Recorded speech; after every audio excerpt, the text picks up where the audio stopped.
To understand what SEO, short for search engine optimization, is, we have to take a look at what search engines do first.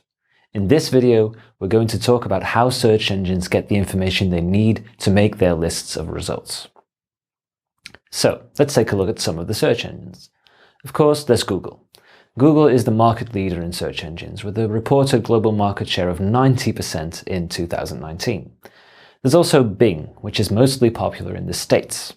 About 6% of American searchers choose Bing.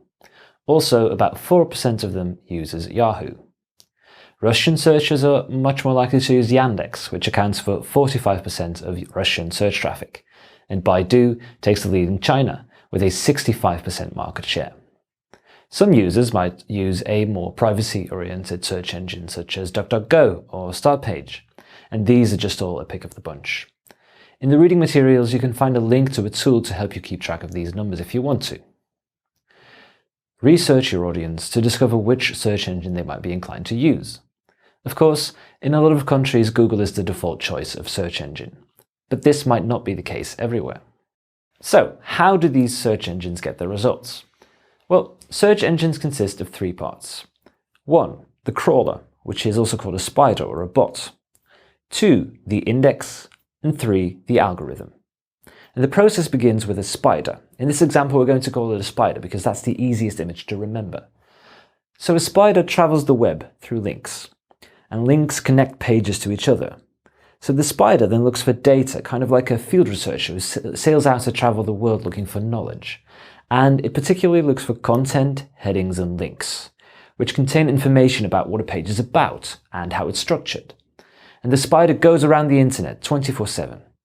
And when it passes through a website, it saves the HTML version of a page in an enormous database. And this database is called the index. And the spider also finds and indexes news items, images, and videos for the search engine to embed in the search results. The index is updated every time the spider comes around again and finds new information. In Google's case, the spider revisits your site more or less often depending on how often you change things and how important Google thinks your site is. So, now the contents of the page have been put into the index, but how does that translate to ranking? Search engines use an algorithm for this. The algorithm takes the data from the index and makes a calculation on a bunch of factors that predict whether a result will be useful for the searcher. Then, it uses this calculation to see which order of pages the search engine results page should show. The search engine results page, or SERP, is simply the web page where the results are shown, like when you use Google to find out more about delicious popcorn.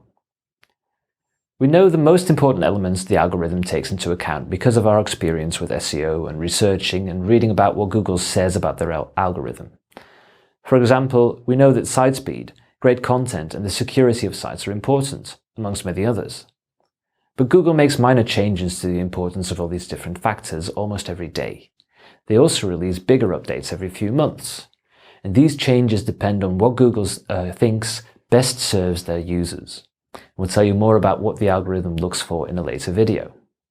Also, you can learn more about some of the big algorithm updates Google released in the past in our reading materials. But how do you get your website index to be shown by the search engine? Well, spiders need to land on your page from another link. If there is no link, the spiders won't know your site exists. This means that if you launch a new website, it won't be spidered immediately. First, an indexed site needs to establish a link to one of your pages. You can think of the indexed sites as a network like this. The spiders need a road to the new site in order to reach and index it. There, now it's part of the system. But then, is everything a done deal after your site is indexed for the first time? No. Spiders follow all the links on the web that they have access to continuously. This way, they can find new sites to index and change outdated information. Like we maintain our websites to stay relevant, Google never stops re-evaluating their indexing database and algorithm. While we're talking about links, both internal links, which are links from one part of your website to another part of your website, and external links, which are links from a different website to yours, have a tremendous effect on search engine rankings. This effect can be positive or negative depending on how much sense it makes. For example, a page about baking delicious cakes linking to a page about cement does not make any sense. Linking to a page about different flavors of cake frosting matches the subject. And we'll tell you more about the effects of linking in the lesson about site structure. In conclusion, these are our key takeaways for this video. 1. Search engines consist of crawlers, which are also called spiders or bots, and an index and an algorithm. Number 2. Spiders follow links to collect info about websites, which they put in an index. And search engines then use an algorithm to turn the index contents into search results. And number 3, a spider needs a link from another website to yours to be able to find it.